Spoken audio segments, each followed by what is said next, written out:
The door opened, and in that quiet moment, a single conversation would ignite tensions no royal could ignore.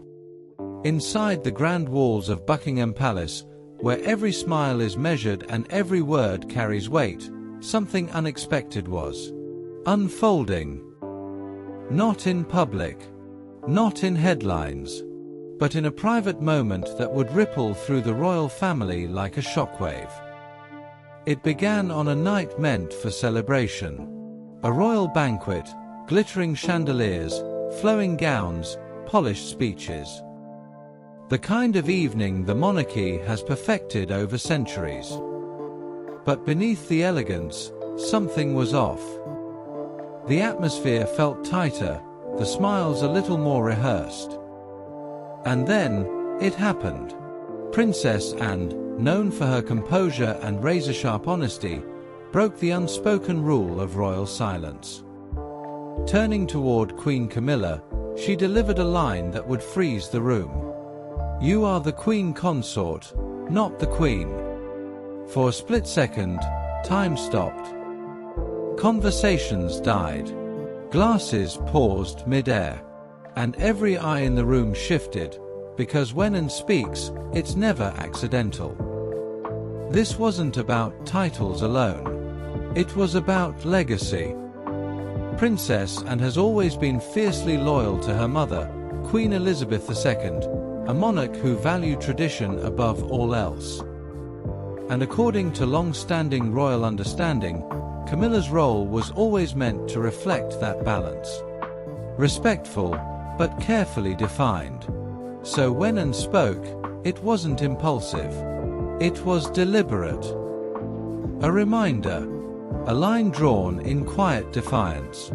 But beneath that moment lies something even deeper. Because this tension didn't begin in a ballroom, it began decades ago.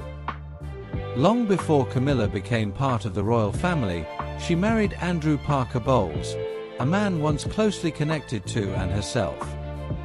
A relationship that never fully had its chance.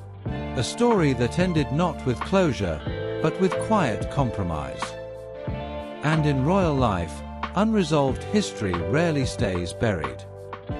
Fast forward to today, and those emotional threads still linger, woven into every glance, every interaction, every carefully controlled moment. At the center of it all stands King Charles, a monarch caught between two worlds, a sister who represents duty, tradition, and loyalty to the past, and a wife who symbolizes change, resilience, and a redefined monarchy. It's not just a personal conflict, it's a symbolic one. And the pressure doesn't stop there. Because beyond Anne and Camilla, another dynamic quietly shapes the future of the monarchy, the rise of Princess Catherine. Beloved by the public, admired for her grace, and often compared to Princess Diana, Catherine represents something powerful, a modern royal identity that feels both relatable and iconic. And whether spoken or not, that contrast hasn't gone unnoticed. In a family where perception is everything, popularity can shift influence, and influence can shift power.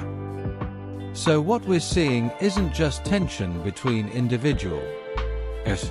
It's a monarchy in transition. Old values meeting new expectations. Private emotions clashing with public role. And a family navigating the weight of history while trying to define its future. Because behind the titles, the crowns, and the ceremonies, these are still people. With memories. With loyal ties. With lines they refuse to let be lost. And sometimes, all it takes is one sentence at the right moment to remind everyone where those lines stand. Because in the royal family, silence is tradition, but when it breaks, it changes everything. What do you think? Was Princess Anne defending tradition, or challenging the future of the monarchy?